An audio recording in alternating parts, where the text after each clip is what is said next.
अभी आप सुन रहे हैं डीडी फिल्म्स मैथिली की प्रस्तुति। कौन पुता खौका हमरा सैया के पिललही बेसी अगर मगर बोलगी निकल अरे कौन पुता खौका हमरा सैया के पिललही होलिया के दिन में दारू ताड़ी रे गे मोइया पिएंगा तो जिएंगा आ कुछ बोला भी त तोड़ दे बेचारा सहागे हद जाइया आ कुछ बोला भी त तोड़ दे बेचारा सहागे गे हद जाइया पिएंगा महाराज पिएंगा तुम निकलो यहाँ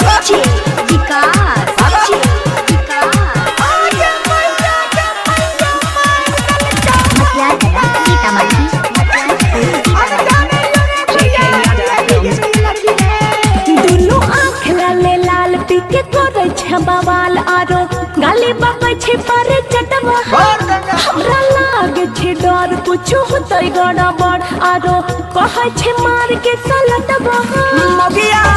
याला वाला जे बोला भी त दे हवा आ खुटा में बन के कर कहबी पुता खाओ कह लेबा बेचारा सा कहतन नशा में बेहोश पिए ने छै महुआ दारू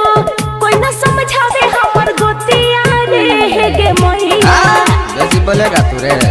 आ कुछ बोला भी त तोड़ दे बेचारा सहागे हद जाइया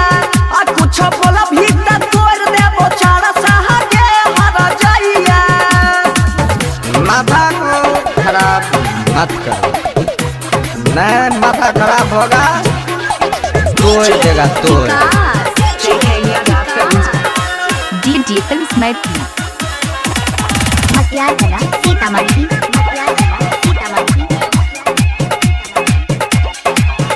हमरा खोर के उजियार लोगो दिल कोई परिचार किए गाँव में करे छको पर फोरी